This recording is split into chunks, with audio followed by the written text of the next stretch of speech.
enfermos, Señor, y clamamos también de que tú le des fortaleza al pastor Antonio Arredondo, a su esposa Rosa, allá en la labor, por la pérdida de su hijo, Señor Toñito, que seas tú fortaleciéndole, Señor, en el nombre de Jesús, Señor, porque no hay palabras cuando un padre o una madre pierde un hijo. Hay palabras cuando perdemos a nuestra madre o a nuestro padre, quedamos huérfanos. Hay palabras cuando perdemos al esposo o a la esposa, quedamos viudos. Pero no hay palabras cuando los padres pierden a un hijo. Porque ese dolor es indescriptible, porque tú lo experimentaste cuando diste a tu hijo único a morir por cada uno de nosotros, Señor. Por eso no existe ninguna palabra ni en el diccionario gramatical donde pueda definirse el dolor que sufre un padre, una madre, y lo pudimos ver, Señor, en los pastores, Señor. Fortalécelos, aunque ellos tienen la esperanza y todos tenemos la esperanza de que un día estaremos reunidos con nuestros seres queridos, Señor, pero en la parte física nos duele. En la parte espiritual nos alegramos porque tu palabra dice en el Salmo 116, verso 15, que es estimada a tus ojos la muerte de tus santos, Señor, y lo creemos. Y también te rogamos, Señor, que nos abras el entendimiento para tu palabra en esta mañana, en el nombre de Jesús. Amén y amén. Vayan conmigo al libro de Isaías, capítulo 6. Está muy interesante la palabra hoy. Y acuérdense, prepárense para que me ayuden a leer. La intención de que leamos cada uno de nosotros es para que, bueno, que aprendamos dónde están los libros de la Biblia y también que participemos todos y que sea un diálogo, que sea un estudio donde todos podamos participar. Si tienen alguna pregunta, levante la mano. Por eso son estudios la mayoría. La mayoría son estudios. Y créame que de verdad no es por halago de nada, pero esta iglesia, aunque sea pequeña, por ejemplo, estas 2 semanas, 3 semanas que hemos ido a diferentes iglesias, no es por nada, pero esta iglesia tiene mucho más madurez espiritual que muchos. Porque en la mayoría de las iglesias solamente se lee un versículo y de ahí se desarrolla el tema y se habla más de ellos, se habla más de lo que ellos hacen, pero no de la palabra que transforma. Y aquí se trata de hablar de la palabra, que sea la palabra la que nos transforma. No se trata de implantar reglas, de darle reglas a la gente como si fuera una cárcel, un reclusorio o un centro de rehabilitación. Se trata de que sea la palabra, el Espíritu Santo el que opere los corazones de cada uno de nosotros. Por eso no nos enfocamos así como para machetear y estar a, acribillando a la gente sobre lo que tiene o no tiene que hacer. Ayer en el servicio de varones, el pastor que predicó hizo una pregunta.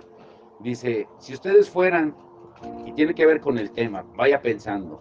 Dice, si ustedes fueran a un restaurante con su familia y sus hijos, su esposa, le dijeran, papá, más si es su cumpleaños o un evento donde estuvieran festejando, piense bien en la respuesta y vayan meditando. Si su familia le dijera, papá, pues hoy te estamos festejando a ti, ¿por qué no te tomas una copita o una cerveza, una copita? ¿Qué piensan? Y ya sabrán la que se armó. ¿Mm? Porque muchas veces sacamos fuera de contexto lo que dice la palabra y somos tan radicales que a veces ponemos nuestras reglas, nuestros dogmas por encima del amor. ¿Sí? Los dejo con eso, pero vayan conmigo a Isaías capítulo 6, del verso 1 al 8. Ahorita van a entender y que sea el Espíritu el que le responda a cada uno. Dice, en el año que murió el rey Usías, vi yo al Señor sentado sobre un trono alto y sublime, y sus faldas llenaban el templo. Por encima de él había serafines, cada uno tenía 6 alas, con 2 cubrían sus rostros, con 2 cubrían sus pies y con 2 volaban. Aquí quiero hacer una pausa para aclararle un poquito de la jerarquía angelical. La jerarquía angelical bíblicamente es, primero son los querubines protectores. Satanás era un querubín protector de los que están más cerca del Señor. Luego están los serafines, los que adoran al Señor, de estos que menciona Isaías. Luego están los arcángeles como Miguel, como Gabriel. Por eso cuando Miguel y Satanás, dice en el libro de Judas, peleaban por el cuerpo de Moisés, Miguel no se atrevió a decir ninguna palabra en contra de Satanás, por la jerarquía, por la autoridad. Muchas veces nosotros, le vuelvo a repetir, cantamos canciones fuera de enfoque, que machácale la cabeza al diablo y machácale, machácale, machácale. El Señor jamás le dio a la iglesia poder sobre el diablo. Le dio poder sobre los demonios, es diferente. Y muchas veces nosotros rebasamos límites de autoridad que Dios estableció. Por eso es importante entenderlo. Después de los arcángeles como Miguel y Gabriel están los ángeles mensajeros. Y después, pues todas las huestes celestiales. Hay diferentes, que un día hablaremos de eso. Es más, yo ya tengo preparado estudios acerca de eso desde hace muchos meses. Pero nada más que no ha habido el tiempo, pero después de que terminemos acerca del Espíritu Santo, vamos a estudiar acerca de todo el orden angelical. Y se van a sorprender, va a estar muy, muy emocionante, porque muchas veces oramos, pero sin conocimiento, sin saber. Y pensamos que con orar, con gritar, con cantar, con reprender y declarar, que ya automáticamente va a venir la autoridad de Dios. No, así no es. Por eso ponga mucha atención en el estudio de hoy. Bueno, seguimos en el 3, dice, y el uno al otro daba voces diciendo, Santo, Santo, Santo, Jehová de los ejércitos, toda la tierra está llena de su gloria.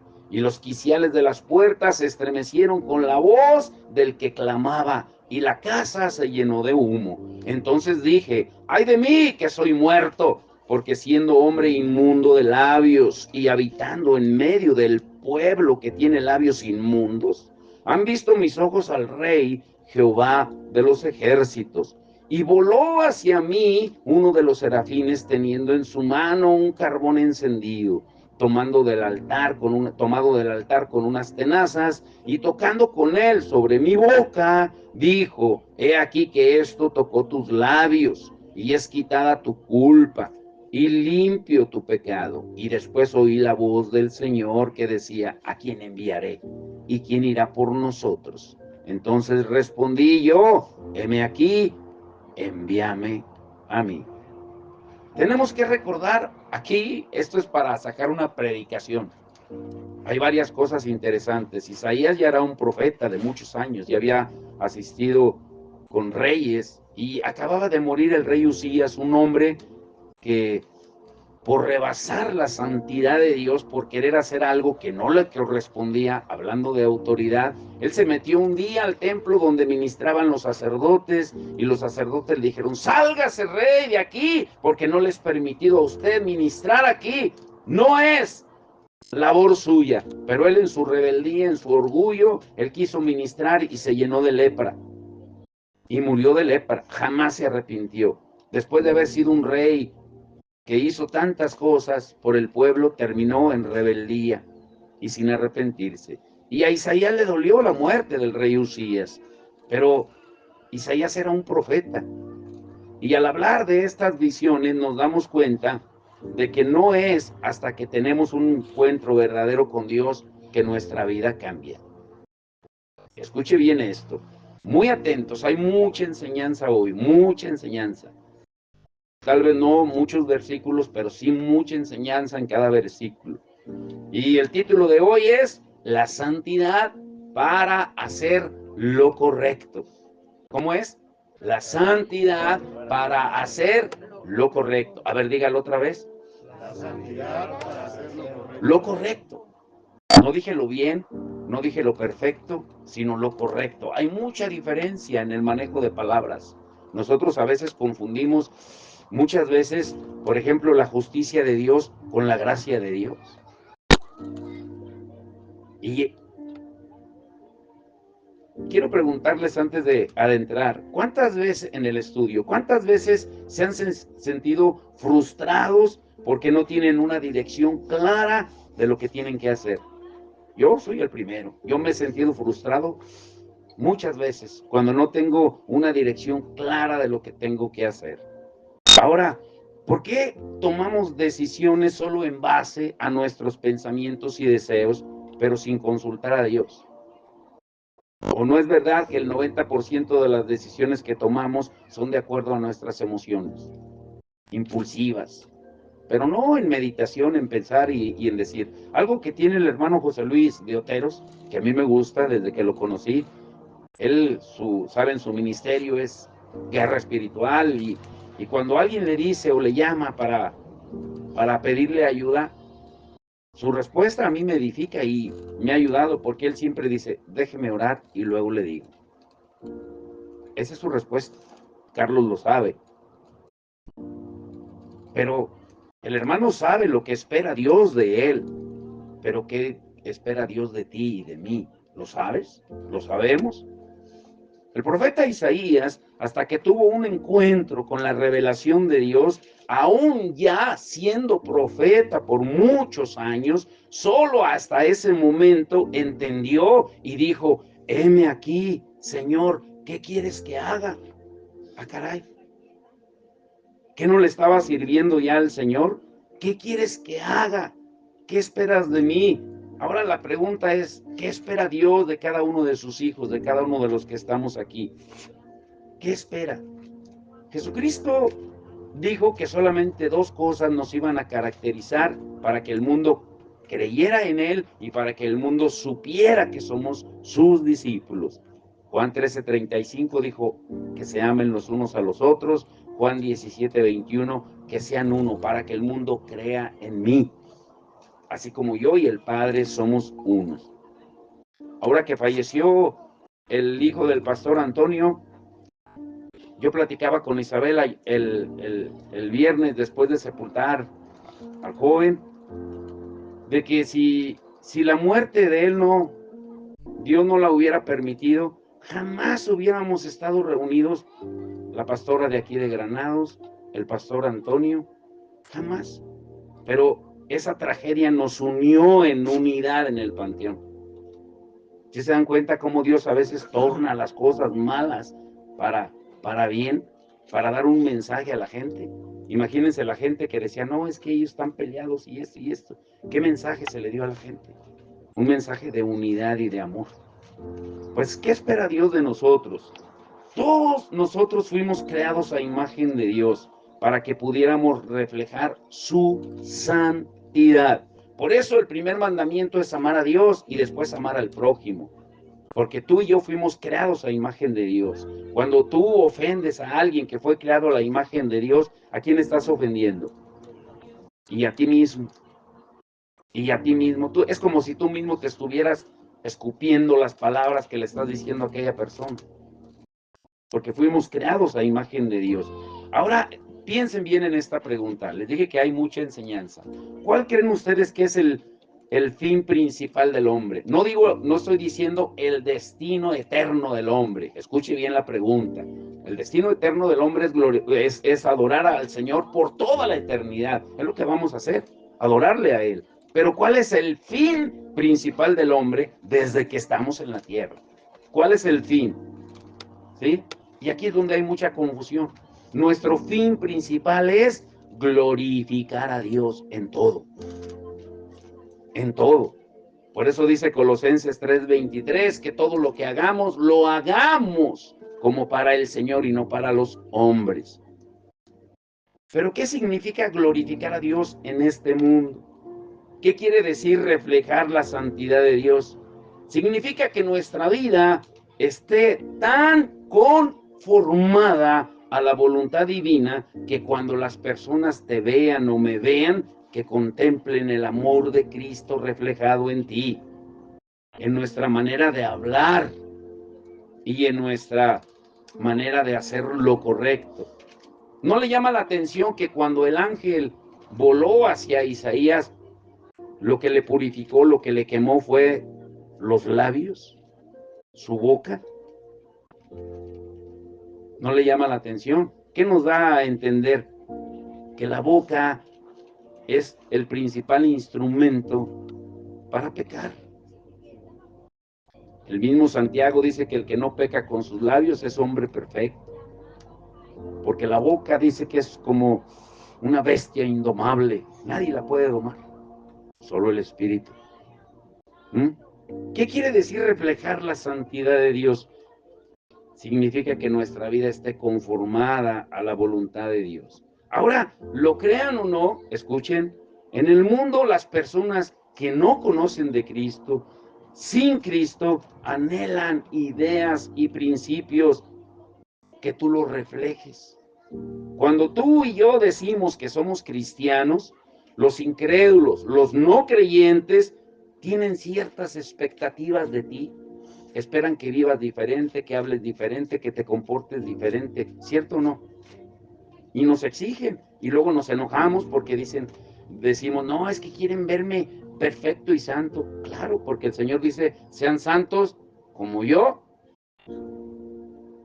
La santidad no significa perfección, la santidad significa que vivamos apartados de lo malo. La gente espera que actúes diferente. La gente espera que actúes en amor. El jueves que llegamos al velorio, el pastor,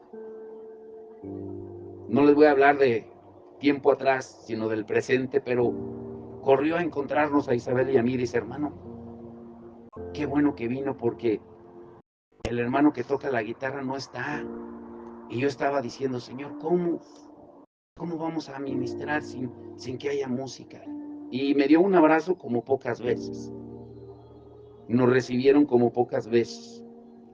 Y la gente, mucha gente, que lo saben, ya no hace falta ahondar en eso, que no les caemos bien, o no les caíamos bien, hasta ese momento, y asombrados. ¿Cómo es posible que estos estén cantando aquí? ¿Cómo es posible que les hayan dado lugar? ¿Cómo es posible?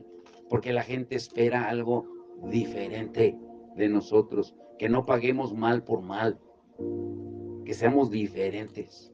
¿Se está entendiendo? Ahora, pero también la gente se decepciona y les provoca enojo cuando no ven ninguna diferencia entre tú o entre mí y ellos. Cuando nos ven igual, dicen, no, mira, pues son igual, son hasta peor. Por eso les decía, mediten la pregunta que le hice al principio ayer, cuando el pastor dijo, ¿ustedes qué harían si van a comer a un restaurante con toda la familia y sus hijos y su esposa le dicen, tómate una copita, tómate una cerveza? ¿Desde qué ángulo lo ves? ¿Desde qué punto de vista? ¿Desde qué perspectiva? ¿Mm? ¿Cómo lo ves tú? Y pues siempre salen los radicales, salen los libertinos, pero ¿cuál sería el equilibrio correcto en esa situación? Aún el mundo incrédulo espera que hagamos lo correcto. Escucha esta escritura. A ver, Carlos, te la voy a dejar a ti. Romanos 2:24. Y prepárense, ¿eh? A ver, Rafita, vete preparando Romanos 14:17. Voy a agarrar el corte de allá para acá. ¿Sí puedes leer tú, Esmeralda? Bueno, y tú, Ángel, también. ¿Sí? Bueno, ustedes dos, de una vez les voy a asignar varias. Mateo 7:20 al 23, Ángel. Mateo 5:20, Esmeralda. Johnny Cash, Romanos, ya te la di. Mateo 5, Juan 3:5, perdón. Juan 3:5. Lula, Mateo 23:23. Y con esas vamos, ahorita viene la otra ronda. Escuchen muy bien la palabra de Dios. ¿Qué dice Romanos 2:24? Porque como está escrito, el nombre de Dios es blasfemado entre los gentiles por causa de nosotros. ¿Por quién es blasfemado el nombre de Cristo entre la gente que no conoce a Dios? Por causa de nosotros, por causa de nosotros. Y si lo aplicamos, por causa mía. ¿Sí? Los creyentes somos llamados a seguir la justicia, a mostrar misericordia, a amarnos los unos a los otros. Cuando nosotros, los que llevamos el nombre de Cristo, somos una mala representación de su carácter de amor, ¿qué creen que dice el mundo? Ya se lo imaginarán y se los han dicho, estoy seguro. No hay esperanza. Entonces, si ven que nos portamos igual, ¿qué esperanza le queda a la humanidad si nosotros que nos decimos cristianos no podemos vivir la vida cristiana? No se trata de reglas, se trata de que el Espíritu vive en ti. No es regla, es dejar que Él gobierne tu vida, que Él te dirija, que Él te guíe en todo lo que hagas. Pero, ¿qué hacemos? Nos dejamos llevar por impulsos del alma, por lo que yo pienso, lo que yo siento, lo que yo quiero. Pero cuando procuramos la gloria de Dios en todos los ámbitos de la vida, en el matrimonio, en la familia, en el trabajo, donde quiera, el mundo incrédulo lo nota. ¿Creen ustedes que no lo nota? Claro que sí. Es imposible que no lo haga. Ahora la pregunta es, ¿a qué se refiere con la gloria de Dios? ¿A qué se refiere con la gloria de Dios? Y para no entrar en términos tan profundos, la gloria de Dios tiene que ver con quién es Dios, con quién es Dios. La gloria de Dios se refiere a quién es Dios. Por eso la vida eterna, Jesucristo dijo en Juan 17:3, la vida eterna es conocer a Dios y conocerlo a Él. La gloria de Dios se refiere a quién es Dios, no a lo que Él hace. Por eso el Padre busca adoradores, porque los adoradores son los que saben, los que reconocen quién es Dios, no lo que hace Dios.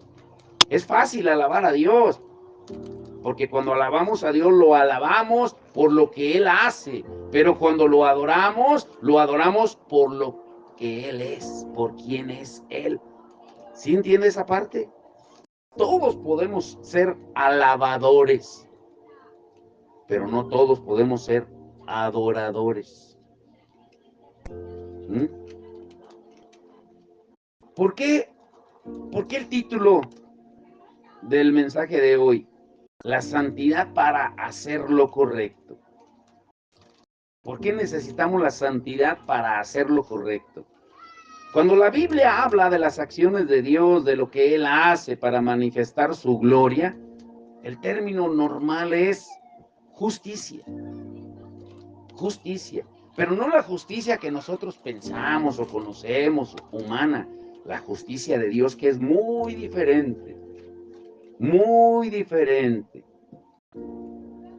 Y escuche esto, mire. Puede sonar paradójico. Y al final tal vez lo entienda. Dios tiene tanta misericordia de nosotros que Él no aplica su justicia. Al contrario, no hace justicia. Porque si hiciera justicia, ninguno de nosotros estuviéramos aquí. ¿Sí lo entiende? Es por su misericordia, por su gracia. Pero en realidad no hemos entendido lo que es la justicia. Y escuche esta otra pregunta. Para ustedes, ¿qué es el reino de Dios? Mucha gente dice, para mí el reino de Dios es cuando me muera y me vaya al cielo. Pues no. ¿Qué dice Romanos 14:17? Escuche lo que es el reino de Dios. Porque el reino de Dios no es comida ni bebida, sino justicia, paz y gozo en el Espíritu Santo. Ahora, ¿qué es lo que encabeza el reino de Dios según Romanos 14:17? ¿Qué menciona primero? Justicia. Pero sí notaron que dice en el Espíritu Santo, justicia, paz y gozo en el Espíritu Santo. Esos tres elementos deben de existir en el Espíritu Santo. Todos nosotros tenemos el Espíritu Santo viviendo dentro de nosotros, pero ¿por qué no manifestamos entonces la justicia, la paz y el gozo del Espíritu? ¿Mm? O sea, primero debe estar el Espíritu Santo en nosotros para poder mostrar a Cristo y su reino, para que el mundo lo vea, que diga, wow, mira. Esto es para entendidos y lo voy a decir lento. La forma principal de cumplir nuestro destino, de glorificar a Dios como criaturas hechas a su imagen, es por medio de la justicia, pero la justicia de Él. Hoy en día, en la iglesia, no escuchamos hablar, predicar, enseñar casi nada de la justicia de Dios. ¿Por qué creen ustedes que no escuchamos hablar de la justicia de Dios? Hoy en día el denominador común de los temas que se predican, lo pueden ver por internet, son motivación, espiritualidad, moralidad, prosperidad, etcétera, etcétera. Pero déjenme decirles algo que puede chocar o puede sonar paradójico, contradictorio. El objetivo de la vida cristiana no es la espiritualidad, no es la moralidad, no es la prosperidad. La meta de la vida cristiana es la justicia. ¿Sí entienden? Pero no la tuya, la de Dios. Cuando David pecó con Betsabé y escribió el Salmo 51, el Salmo 51 es el mejor manual de arrepentimiento que podemos llevar a cabo.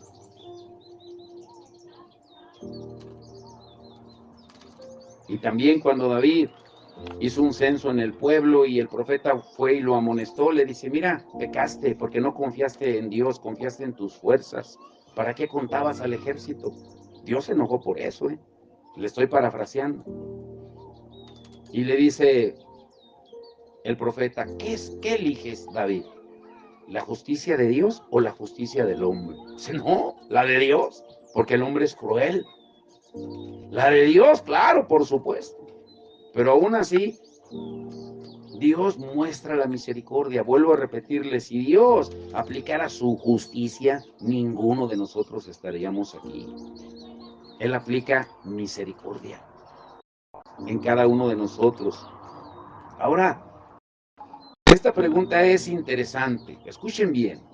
¿Cuál creen ustedes que será el barómetro, la medida que Jesús tomará en cuenta cuando Él venga y seamos juzgados? Tu espiritualidad, tu moralidad, tu prosperidad, tu justicia. ¿Qué es lo que va a tomar en cuenta cuando Él venga? ¿Y dónde lo comprobamos en la Biblia?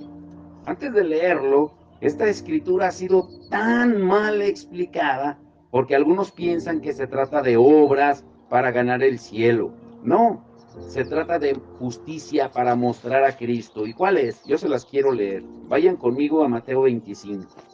Ese es el barómetro que tú y yo vamos a ser juzgados cuando el Señor venga. Porque mire lo que dice Mateo 25, 31 hasta el 46. Yo se lo voy a leer, está largo, pero es necesario. Dice, cuando el Hijo del Hombre venga en su gloria y todos los santos ángeles con él, entonces se sentará en su trono de gloria y serán reunidas delante de él todas las naciones. ¿Cuántas naciones? Y apartará a los unos de los otros, como aparta el pastor las ovejas de los cabritos, y pondrá las ovejas a su derecha y los cabritos a su izquierda. Entonces el rey dirá a los de su derecha, venid, benditos de mi Padre, heredad del reino preparado para vosotros desde la fundación del mundo. O sea, no todo el mundo, no todos. Porque tuve hambre y me diste de comer, tuve sed y me disteis de beber, fui forastero y me recogiste, estuve desnudo y me cubristeis, enfermo y me visitasteis, en la cárcel y vinisteis a mí. Entonces los justos le responderán diciendo, Señor, ¿cuándo te vimos hambriento y te sustentamos, o sediento y te dimos de beber? ¿Y cuando te vimos forastero y te recogimos, o desnudo y te cubrimos? ¿O cuando te vimos enfermo o en la cárcel y vinimos a ti? Y respondiendo el rey les dirá, de cierto os digo que en cuanto lo hicisteis a uno de estos mis hermanos más pequeños, a mí lo hicisteis. Entonces dirá también a los de la izquierda, apartaos de mí, malditos, al fuego eterno, preparado para el diablo y sus ángeles, porque tuve hambre y no me diste de comer, tuve sed y no me diste de beber, fui forastero y no me recogisteis, Estuve desnudo y no me cubristeis, enfermo y en la cárcel y no me visitasteis. Entonces también ellos le responderán diciendo, Señor, ¿cuándo te vimos hambriento, sediento, forastero, desnudo, enfermo o en la cárcel y no te servimos? Entonces le responderá diciendo, de cierto os digo que en cuanto no lo hicisteis a uno de estos más pequeños, tampoco a mí lo hicisteis. E irán estos, ¿a dónde irán? Al castigo eterno, y los justos a la vida eterna. Yo cuando escucho a la gente que dice, yo le sirvo a Dios, y le pregunto acerca de estas cosas, le digo, ¿y sales a darle de comer al que tiene hambre? ¿Vas a los hospitales, vas a las comunidades, vas a las prisiones, vas allá? No, entonces no le sirves a Dios. Esta es la única escritura donde el Señor menciona la palabra servirle a Él. ¿Sí entienden? ¿Sí lo entendieron o no lo entendieron?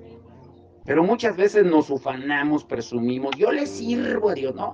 No, te sirves a ti mismo, no le sirves a Dios. Si no haces nada de lo que acabamos de mencionar, no le sirves a Dios. Él lo dice claramente.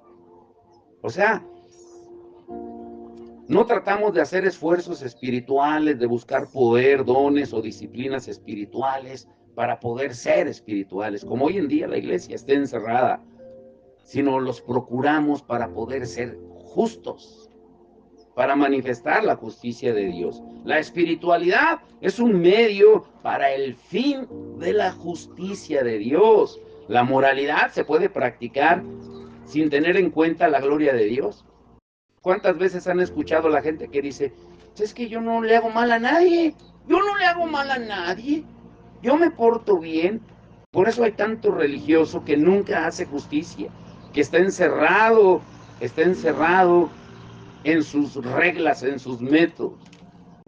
Y piensan que siguiendo métodos y reglas, que eso es servir a Dios. Otra anécdota del funeral, va a haber muchas.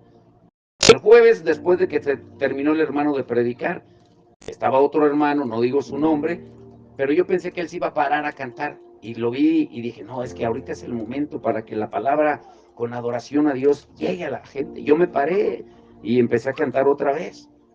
Y Isabel va y les pide la guitarra, préstenme la guitarra para acompañar a Francisco.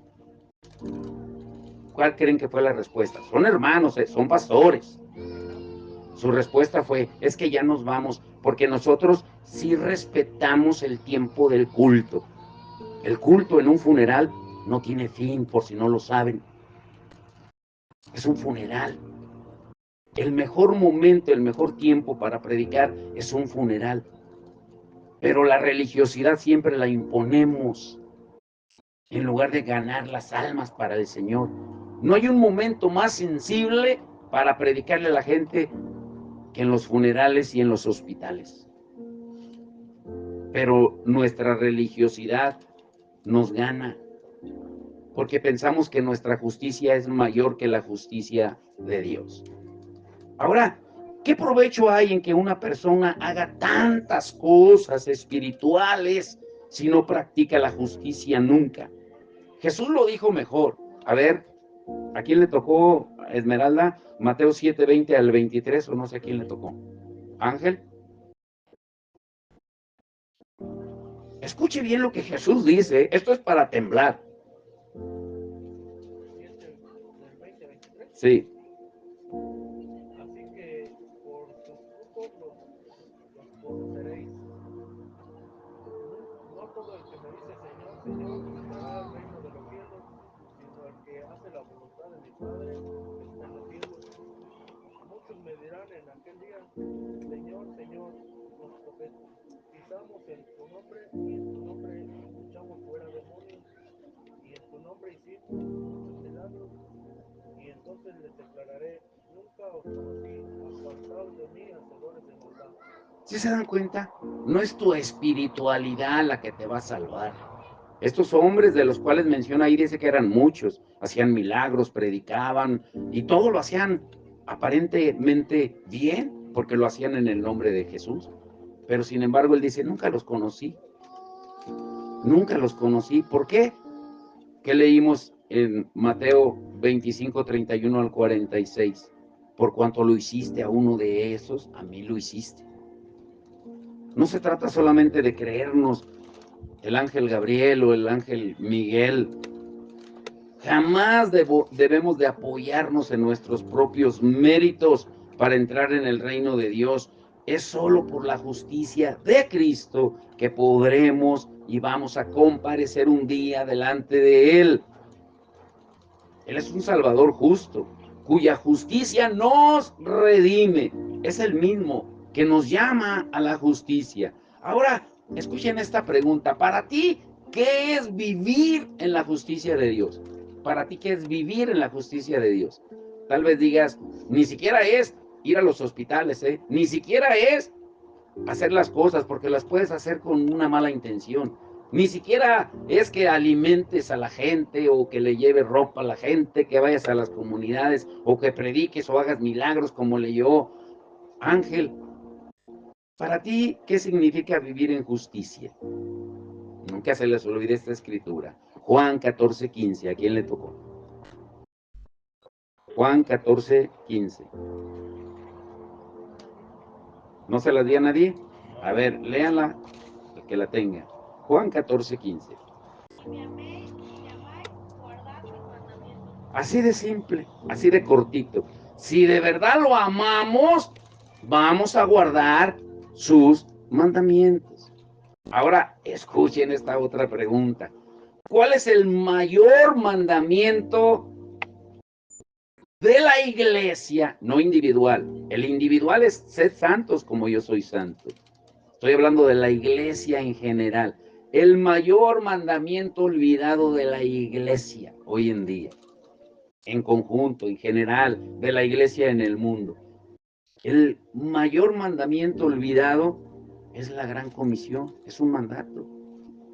Vayan y prediquen, vayan, salgan y prediquen en Jerusalén, en Judea, Samaria y hasta lo último de la tierra. La gente no quiere predicar, no quiere salir de su comodidad. La gente afuera está hambrienta. El viernes en el jardín lo comprobamos. No hubo ninguna persona que le dejáramos un tratadito y le dijéramos, ¿me dejas orar por ti, por tus necesidades? No hubo nadie que dijera que no. Pero hacen falta obreros, hacen falta gente que salga y que refleje la santidad de Dios. El mandamiento más olvidado es ese, la gran comisión. La gran comisión no es una sugerencia, es un mandato. Hay una frase que Jesús pronunció en el Sermón del Monte y que es para temblar. Escuchen. Mateo 5:20. ¿A quién le tocó? Mateo 5:20. Porque os digo que si vuestra justicia no fuere mayor que la de los escribas y fariseos, no entraréis en el reino de los cielos. Porque les digo que si su justicia no fuera mayor que la de los escribas y los fariseos, no van a entrar en el reino de los cielos. ¿Cómo es posible que leamos esto y seguir como si nada? ¿A cuántos creyentes conoces que su prioridad sea la justicia de Dios?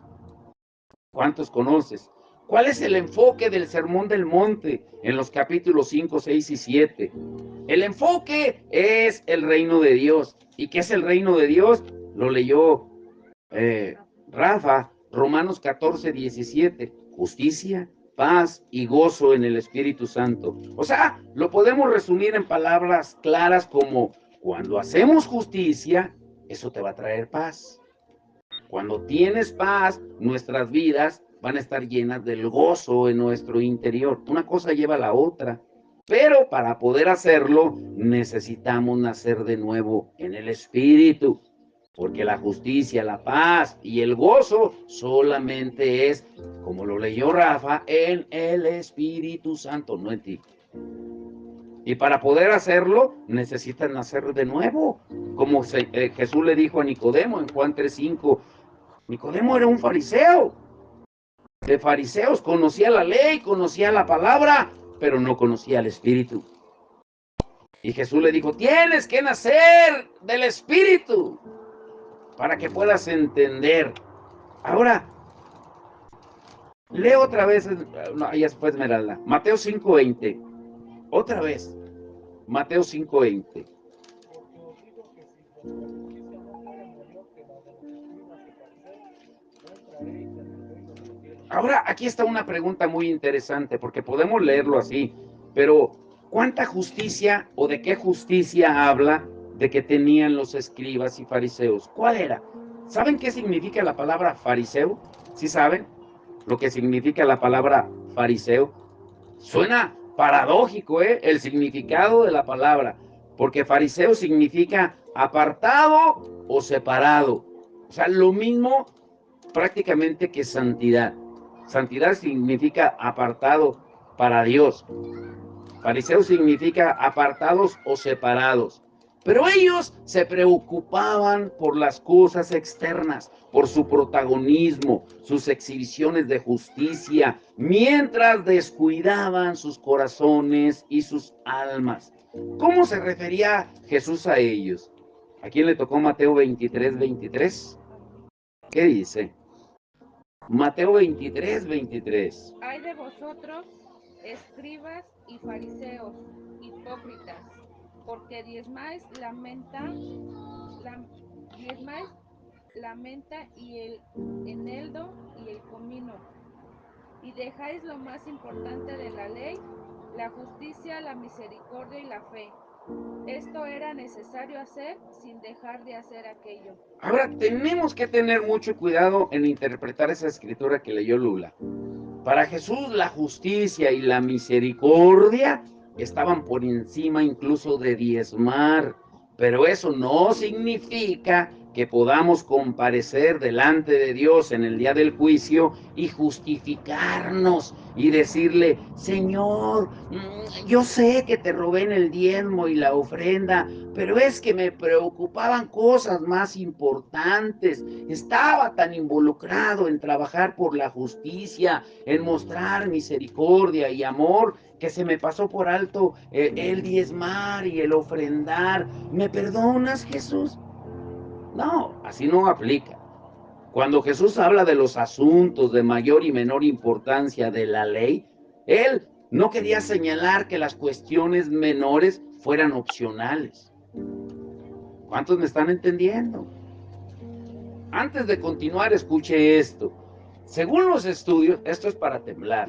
Según los estudios, solo el 4% de los miembros de las iglesias evangélicas cristianas diezman, lo que significa que el 96% de los que se dicen o nos llamamos cristianos profesantes, pues le robamos a Dios sistemáticamente diezmos y ofrendas.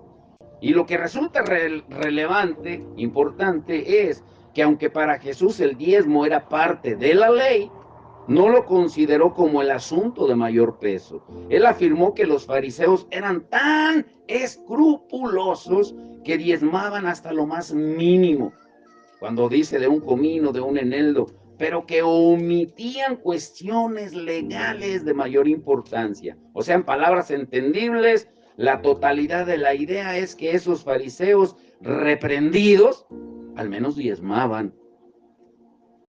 El que entendió, entendió. Como mínimo hacían algo que el 96% del pueblo hoy en día, que nos llamamos cristianos regenerados, no hacemos. Los fariseos superaban al 96% de nosotros en justicia sobre ese punto. La pregunta es, ¿de verdad lo entendemos? ¿De verdad lo entendemos? Ahora consideremos las palabras de Jesús. ¿Qué dice en Juan 5:39? Juan 5:39. ¿No se la di a nadie? Bueno, el que la encuentre lea. A ver, Carlos, te la voy a dar a ti para darles la otra ronda. Juan 5:39. Luego, allá atrás, Lucas 5:33. Esmeralda, Ángel, Mateo 5:17. Rafa, Romanos 8:14. Johnny, Romanos 8:29. Lula, Juan 14:15. Hermana Patti, Mateo 6:33. ¿Y quién me quiere ayudar para terminar? Alfredo, Primera de Tesalonicenses 4:3. Y creo que con esas estaremos concluyendo. Pasada faltó Juan 3:5. Juan 3:5. Juan 3:5 es cuando Jesús le dice a Nicodemo, ¿es necesario que nazcas de nuevo? porque si no, no vas a entender el reino de los cielos. Si tú y yo no nacemos de nuevo, no vamos a entender el reino de los cielos. Y el reino de los cielos, el reino de Dios, es justicia, paz y gozo en el Espíritu. Eso es. Ahora, ¿qué dice Carlos Juan 5:39? Escuchen bien. Escudriñad las Escrituras, porque a vosotros os parece que en ellas tenéis la vida eterna, y ellas no son las que dan testimonio de mí. Y ellas son las que dan testimonio de mí. Amén. Es muy claro y muy evidente que los fariseos solo tenían un compromiso externo y superficial en el estudio de la palabra de Dios. No entendían la esencia del evangelio. O sea, se perdían el mensaje de las escrituras porque lo hacían por los motivos equivocados. Pero la pregunta, ¿qué motivos tenemos nosotros para justificarnos para no hacerlo? Nos ponemos a debatir y alegar y decir, ellos hacían lo correcto por el motivo equivocado. Nosotros hacemos lo incorrecto por el motivo equivocado. Es como si ellos fueran más justos en este punto que muchos de nosotros hoy en día. Ahora consideremos el punto de los fariseos sobre el ayuno y la oración. Aquí se pone todavía más interesante. ¿Qué dice Lucas 5:33? ¿Qué dice? Lucas 5:33. Entonces ellos le dijeron, ¿por qué los discípulos de Juan ayunan muchas veces y hacen oraciones, y asimismo los de los fariseos, pero los suyos comen y beben? Podemos criticar esa escritura y decir, ay, que eran bien santurrones por su hipocresía, por su deseo de ser vistos por los hombres, pero al menos, escuche esto, pero al menos, y lo voy a repetir otra vez, pero al menos ellos oraban y ayunaban. ¿Cuándo fue la última vez? No me lo diga. ¿Cuándo fue la última vez que ayunaste? Por lo menos el almuerzo, que dijeras, hoy voy a ayunar, voy a buscar el rostro de Dios. Tal vez no sea todo el día porque me descompenso, tengo que tomar medicamento, pero voy a dejar de tomar algo que me guste mucho, un café o algo así. ¿Sí? Y no se trata de hacer sacrificio para que Dios diga, ay, mira, mira Francisco, qué bueno, ya no se come 15 chiles rellenos, ya se come 5 nomás, mira, no se trata de eso. Se trata de qué motivo tengo para hacerlo. Ellos oraban y ayunaban. ¿O no es verdad que al menos dedicaban más tiempo al ayuno y a la oración que nosotros? Ellos ayunaban 2 veces a la semana. Nosotros 2 veces, pero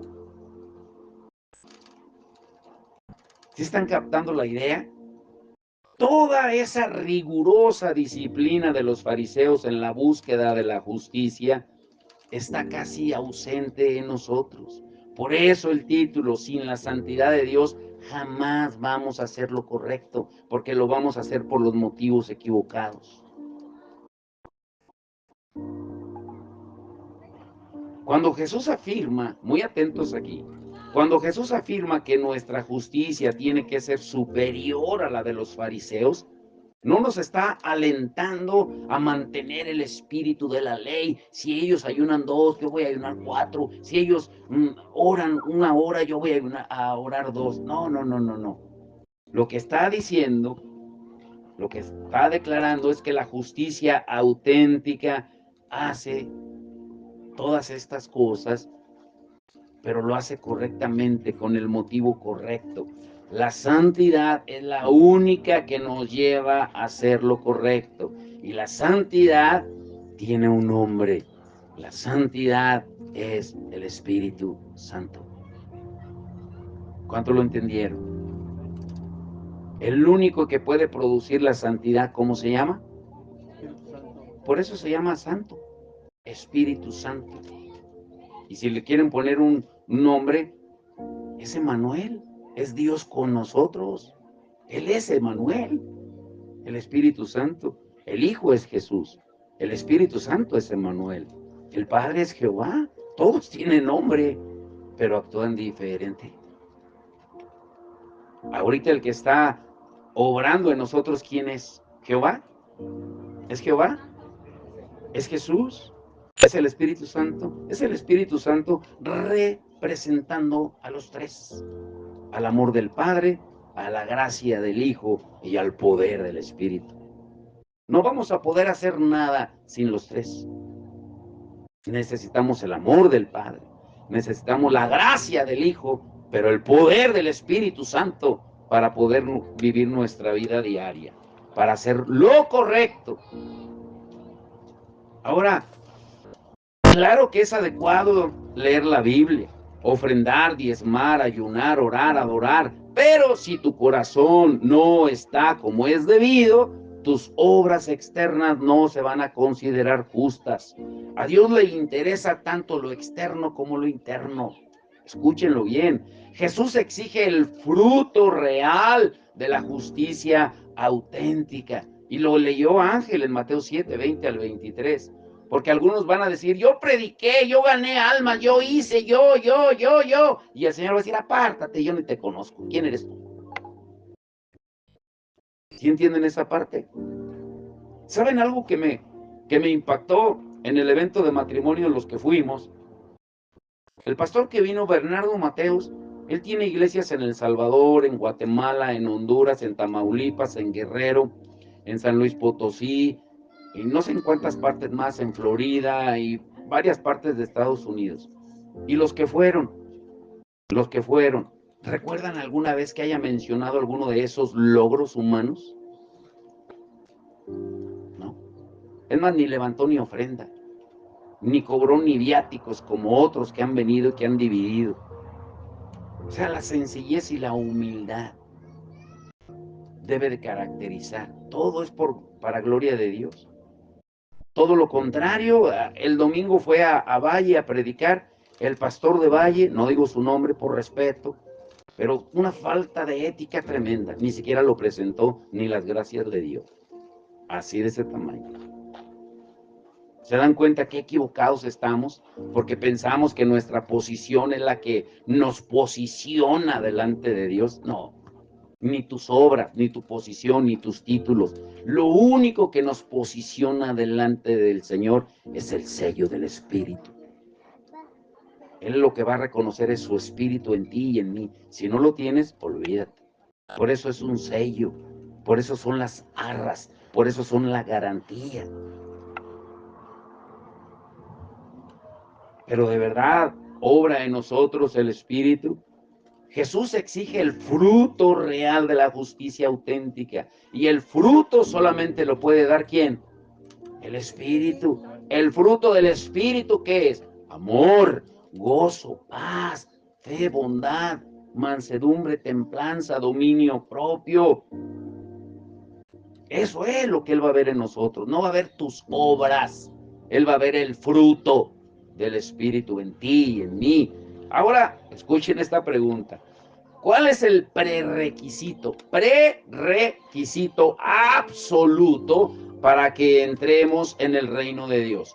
¿Cuál creen ustedes que es el prerequisito absoluto para que entremos en el reino de Dios? No son las obras, ni tampoco nuestra justicia.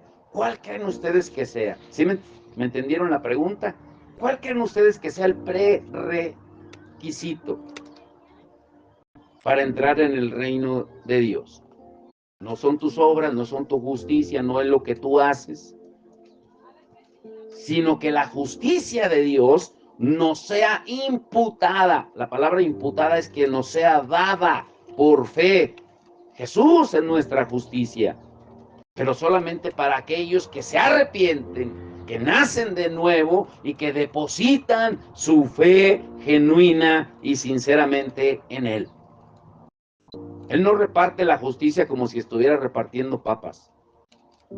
Es solamente para los que genuinamente se arrepienten, nacen de nuevo y creen en Él en fe.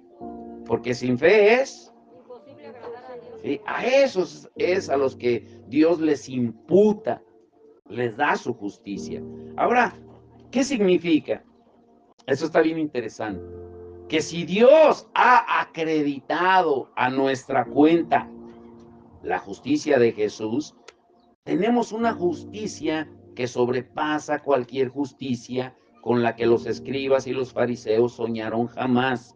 Jesús quiere que entendamos el evangelio de su justicia, que solo está disponible por la fe.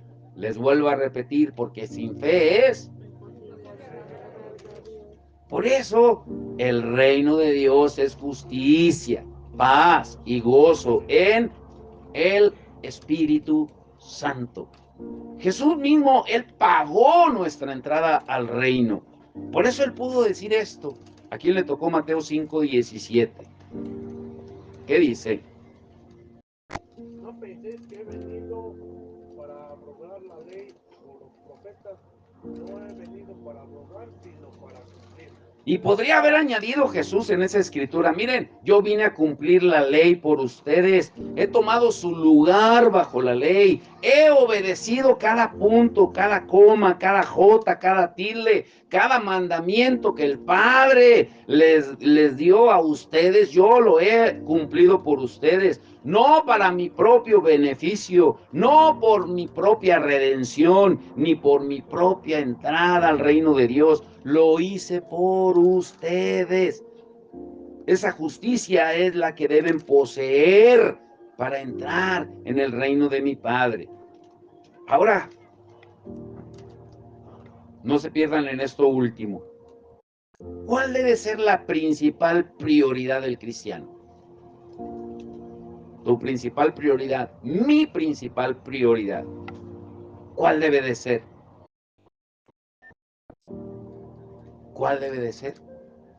La búsqueda de la justicia, anhelar ser personas justas, buscar la santidad sin la cual nadie veremos al Señor. Y que esa santidad a través del Espíritu Santo, que es el único que la puede producir, nos guíe, nos ayude a hacer lo correcto. Esta escritura es muy mal interpretada. ¿A quién le tocó Romanos 8:14? Escuche bien, muy mal interpretada. Porque todos los que son guiados por el Espíritu de Dios, estos son hijos de Dios. Cuando la gente lee esa escritura, o la leemos, vamos a aplicarlo desde aquí.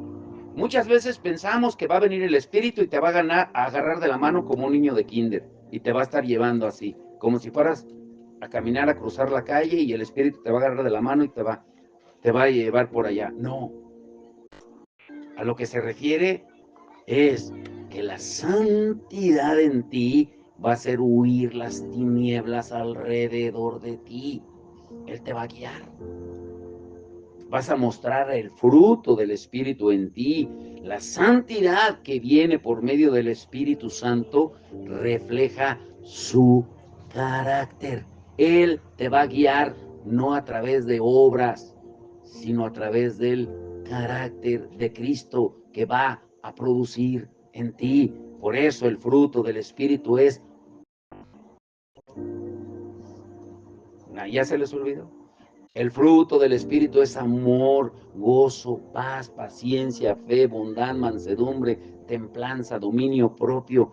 Es de esa manera en que te va a guiar. Que cuando tu esposo te grite, ¡ay, ay!, la respuesta mansa aplaca la ira, dice la palabra. Pero que no te pongas a ver quién tiene más decibeles, a ver quién grita más. Porque pensamos que el que grita más tiene más autoridad. Al contrario, el que grita más tiene menos autoridad. Ay, Señor. Jesús les dice, miren, yo vine a cumplir todo. La santidad viene solamente por medio del Espíritu. Por eso Jesús, Él no hizo nada cuando comenzó su ministerio hasta que fue lleno del Espíritu Santo. Aún Él siendo el Hijo de Dios, no hizo nada por sí mismo. Él siempre dijo, yo hago la voluntad del que me envió.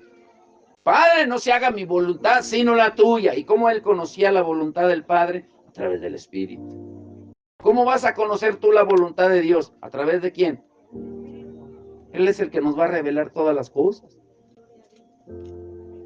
Jesucristo lo dijo claro en Juan 16, 13 y 14, que cuando Él viniera, Él nos iba a enseñar todas las cosas. Él nos iba a revelar su palabra e iba a glorificar a Cristo. Cuando Cristo es glorificado, el Espíritu Santo es manifestado. ¿Mm? Lo que el Padre busca en nosotros, ¿qué es? ¿Mm? ¿Cuál es el propósito del Padre para cada uno de nosotros? ¿Cuál es? Ya lo deberíamos de saber, ¿eh? Lo hemos estado repitiendo cada domingo, pero se nos olvida. Romanos 8:29, ¿a quién le tocó? 8:29. Romanos 8:29. Escuchen, el propósito del Padre para cada uno de nosotros. A los que de antemano Dios había conocido, los destinó desde un principio a ser como su Hijo, para que su Hijo fuera el primero entre muchos hermanos. Esa versión está muy clara.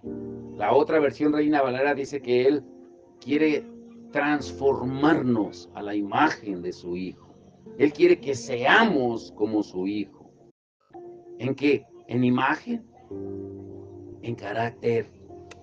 El carácter de Dios queda definido para nosotros por sus mandamientos. ¿Cómo se puede definir a alguien que dice que ama a Dios? Pues como lo leímos en Juan 14:15, en guardar sus mandamientos. Ahora grábense esto y escríbanlo. Hacer lo que Él nos pide, o cuando hacemos lo que Él nos pide,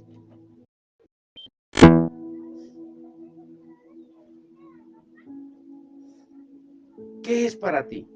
Fíjense bien, grábense esto, escríbanlo en su mente y su corazón. Justicia significa obediencia a los mandatos divinos, hacer lo que Él nos pide. Pero actuamos como los fariseos cuando sustituimos las prioridades de Cristo por tradiciones de hombres. ¿Cuál debe ser la prioridad? La prioridad principal de cada uno de nosotros. Mateo 6:33, ¿a quién le tocó? Mateo 6:33, creo que te la di a ti. ¿No? Buscad primeramente el reino de Dios y su justicia, y todas estas cosas os serán añadidas. Mire, ahí está el manual. ¿Pero de verdad lo hacemos? No. Tan solo vaya un domingo a cualquier iglesia y se va a dar cuenta que no es cierto, que son mentiras. A ver, lea otra vez, hermano.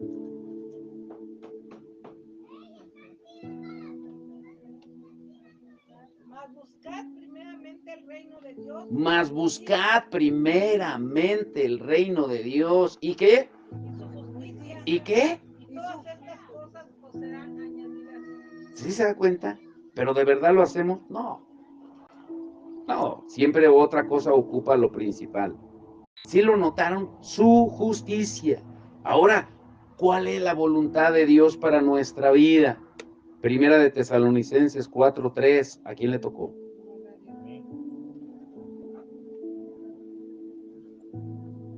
Pues la voluntad de Dios es vuestra santificación, que os apartéis de fornicación. La santificación es un proceso que va a durar toda la vida, como hemos estado estudiando, por el cual somos cambiados para ser hechos santos. Estamos creciendo en justicia, nos estamos volviendo justos cada día. Ahora esto es para entendidos, llévese esto en su mente. Cuando comparezcamos delante de Dios, y lo vamos a hacer, dice San Juan 5:29, que todos vamos a resucitar para dar cuenta de lo que hayamos hecho en el cuerpo, sea bueno, sea malo, unos para condenación eterna y otros para vida eterna. Y cuando estemos compareciendo delante del Señor, lo haremos de dos maneras. Escucha, no va a haber más. ¿Cómo es que tú te vas a presentar delante de Dios? Solamente lo vas a hacer de estas dos maneras. Y tú eliges de qué manera te vas a querer presentar en vida, no cuando estés muerto. No es a través de misas para que saquen tu alma del purgatorio. No es a través de rosarios. No es a través de que venga el Papa y le beses el anillo para que saque a tu pariente del purgatorio. Ese es un invento del hombre. Solo va a haber dos maneras. de presentarnos cuando seamos juzgados. Nunca se les olvide esto. Número 1, nos vamos a presentar delante de Dios confiando en nuestras propias obras, en lo que hicimos en vida, en nuestra justicia, pero delante del Señor son como trapos de inmundicia. Eso dice Isaías, que nuestra justicia delante de los ojos de Dios son como trapos de inmundicia delante de Dios. Esa es una manera en que la mayoría se quiere presentar delante del Señor. Ay, es que han escuchado en algún velorio, algún funeral, han escuchado, y sean bien sinceros, ya estamos terminando, pero sean bien sinceros, han escuchado en algún funeral, independientemente de la persona que haya muerto, que digan, no, hombre, ¿sabes qué? Yo quiero decirles que ese que está ahí en el ataúd, no, hombre, era el Judas, no, hombre, era el diablo, era golpeador, pegador, esa que está ahí, no, hombre, le gritaba al marido que olvides. Ese hijo que está ahí era malcriado con sus padres, era esto. ¿Han escuchado así? Yo no he escuchado. Yo no he escuchado en todos los funerales que he ministrado que la gente diga, se lo merecía. ¿Han escuchado? Pero la gran mayoría de la gente pensamos que nuestra justicia, nuestras obras nos van a salvar del juicio eterno. Por eso existen las misas, el purgatorio, el limbo y todas esas cosas que han inventado para hacerlo como negocio, confiando en sus propias obras y en su propia justicia, pero delante del Señor son como trapos de inmundicia. La única manera en que nos vamos o nos podemos presentar delante del Señor es con la justicia de Cristo, no la tuya. Y el único que la puede dar es el Espíritu Santo. Y eso se concede a todos los que verdaderamente se arrepienten, nacen de nuevo y tienen su fe en Él. Y para terminar, escuche esto. La peor necedad que podemos cometer es suponer, creer, pensar que podemos presentarnos en la presencia de un Dios santo, santo, santo, basándonos en nuestros propios logros, nuestros propios actos, nuestros propios méritos, nuestras obras, nuestra propia justicia. Eso es lo peor que podemos hacer. Confiar, no, es que yo ya me gané el cielo. No, ay, mira, perdón, Serafín. La única justicia suficientemente santa es la justicia de Cristo. Por eso Jesús tuvo que utilizar 3 capítulos para hablarles acerca del Espíritu Santo, porque el reino de Dios solamente viene por el Espíritu Santo, que es justicia, paz y gozo en Él.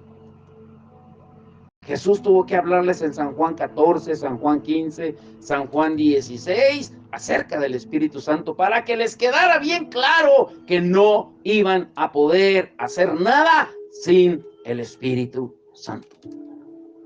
Hoy quedémonos con eso, que la única forma de poder tener una fe genuina y una santidad para hacer lo correcto es reconocer nuestra dependencia del Espíritu Santo.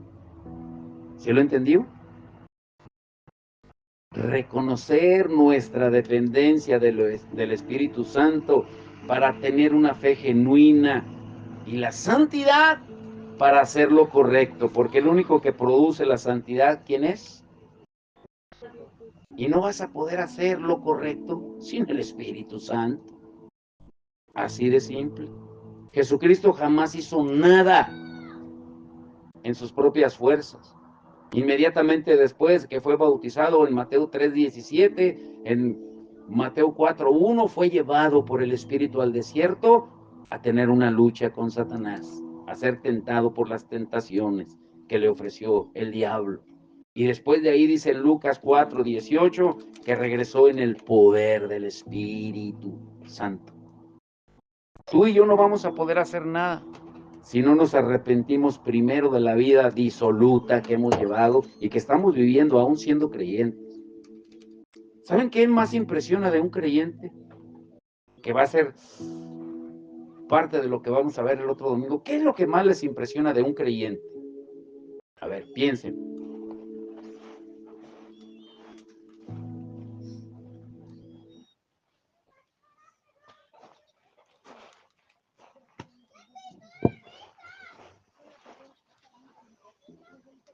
¿Qué es lo que más les impresiona de un creyente? Que asiste a la iglesia, que ya tiene, independientemente del tiempo que tenga en la iglesia. Eso no quiere decir nada que el que tenga 20 o 30 años en la iglesia, que es más santo que el que tiene un mes. Porque a veces pensamos que la antigüedad, como en los trabajos, que nos da garantía de beneficios. No, en el reino de Dios no. En el reino de Dios lo único que nos da garantía es el arrepentimiento. Nada más. Lo primero que predicó Jesús fue arrepentimiento. La iglesia primitiva fue arrepentimiento. Y si nosotros no nos arrepentimos, no entraremos en el reino de los cielos. Les vuelvo a hacer la pregunta, pónganse de pie.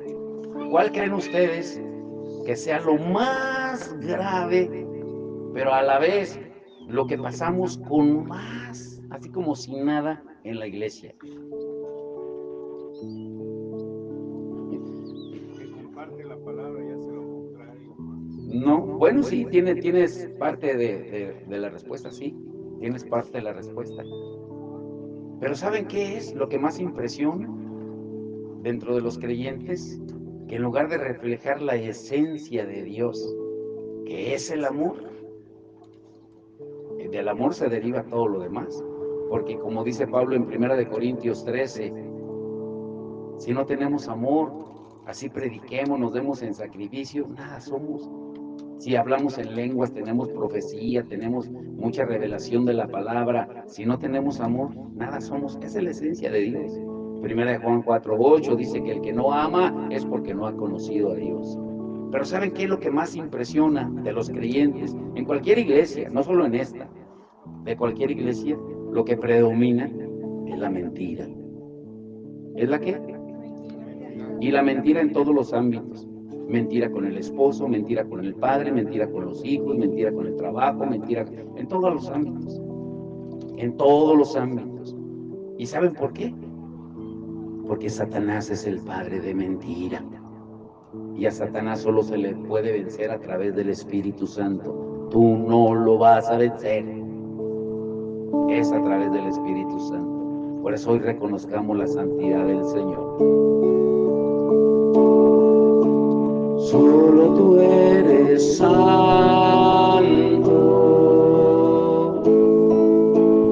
solo tú eres digno,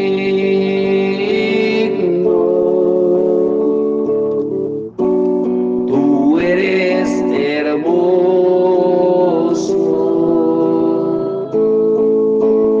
y maravilloso.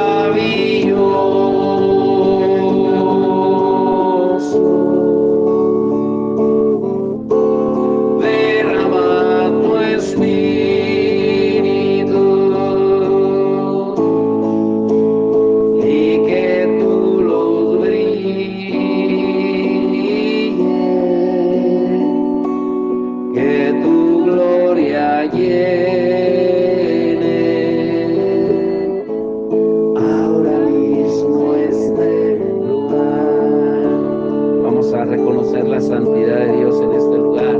Es un canto que yo sé que la mayoría lo conocemos. Dígale, solo tú eres santo,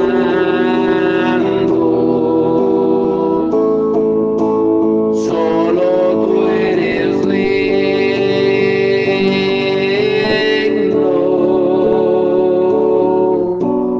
tú eres hermoso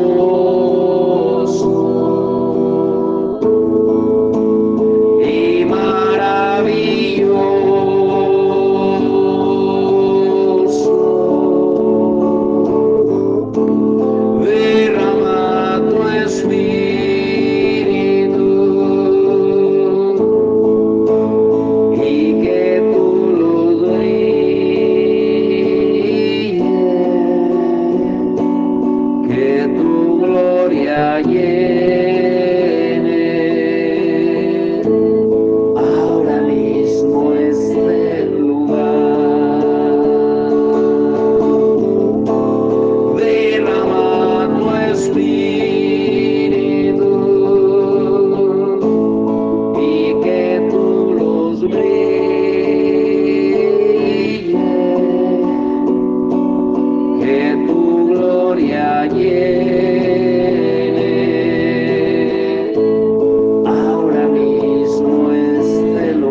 la llenura tiene que ser continua. Y nos llegamos a vaciar del Espíritu. ¿De qué manera? Contristándolo, apagándolo, sin obedecer. Y Él nos quiere llenar. Hoy vamos a decirle a Él, ore ahí, dígale, Señor, yo necesito de tu llenura en esta mañana, Señor. Yo necesito de que tú me llenes para poder hacer lo correcto, porque sin la santidad que solo tú produces, no puedo hacer lo correcto, Señor. Hoy vamos a terminar diciéndole, Espíritu de Dios, llena mi vida, llena mi alma, llena mi ser, Espíritu de Dios.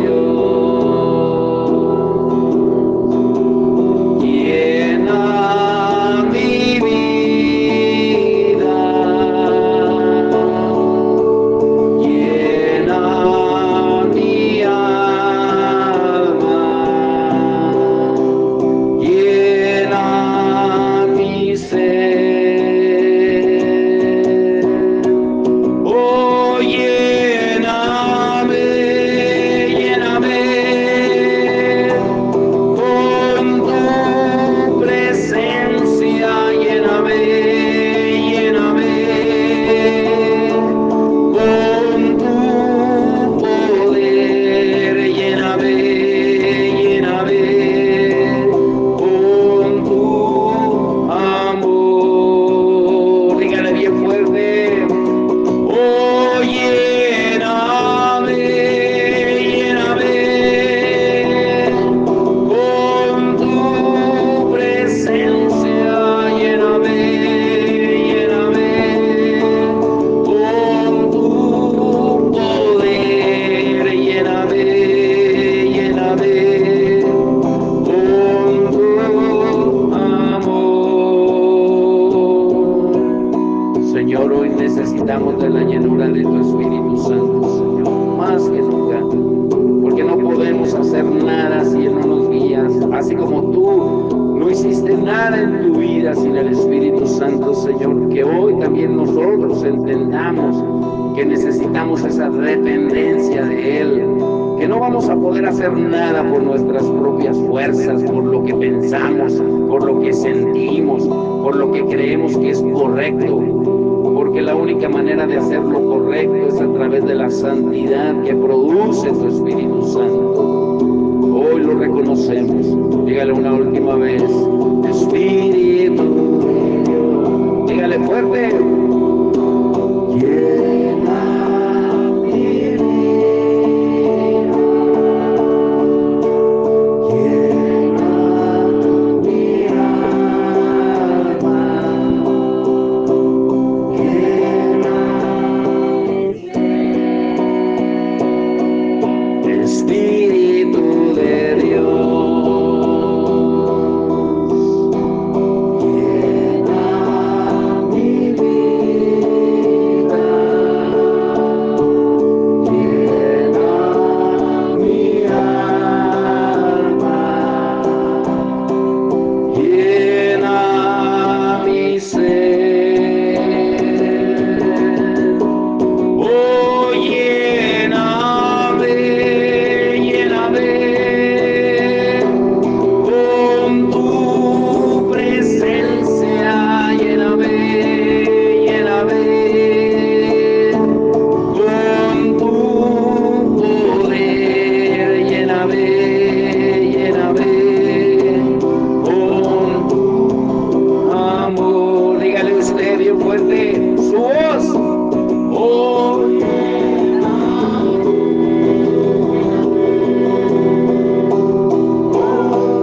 es, Padre.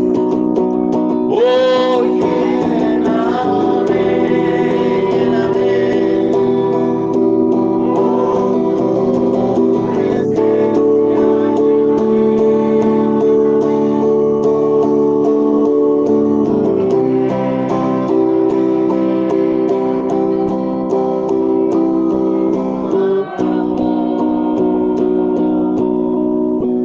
Oh, lléname,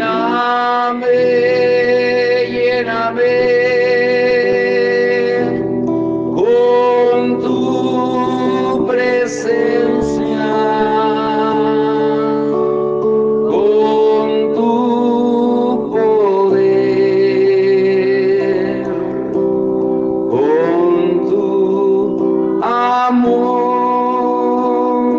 Sí, Señor, te damos gracias esta tarde, esta hermosa mañana de mediodía, Señor. Que seas tú llenándonos, Señor, y que nos demos cuenta, Señor, de que cuando lo hacemos, cuando reconocemos nuestra dependencia de ti, Señor, tú peleas por nosotros, Señor, porque tu palabra dice en Números que varón de guerra es Jehová.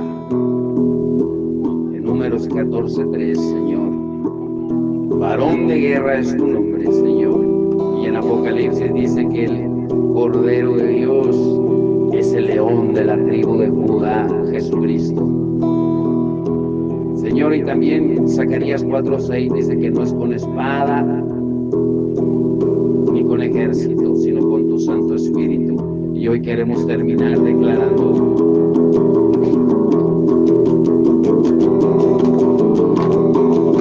varón de guerra es Jehová.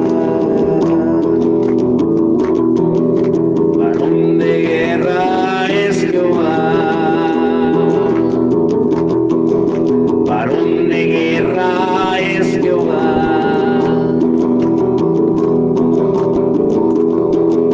Jesús, el león de la tribu de Judá.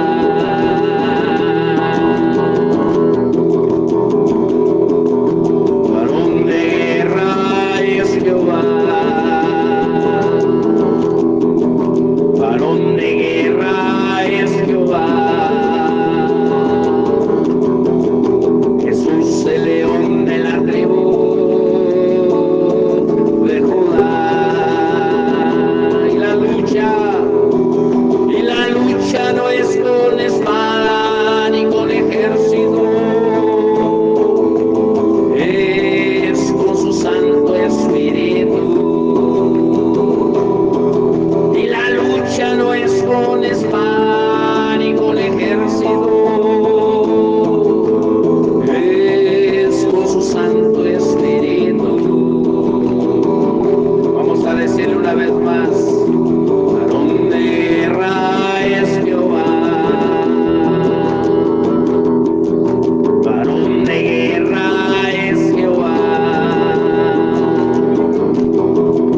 Jesús, el león de la tribu de Judá. Y la lucha no es con espada ni con ejército, es con su Santo Espíritu.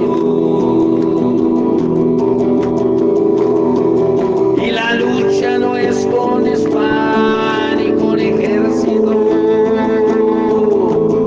es con su Santo Espíritu. Señor, te damos las gracias esta mañana, Señor. Te rogamos, Señor, que cada día anhelemos lo que tu palabra dice en Efesios 5:18. Que no nos embriaguemos con vino, en lo cual hay disolución, sino antes bien sed llenos del Espíritu Santo. Pero eso es todos los días, Señor, porque todos los días necesitamos de tu poder, Señor. Que hoy lo anhelemos, Señor, y que lo pongamos en práctica para reflejar la santidad, la gloria tuya, Señor.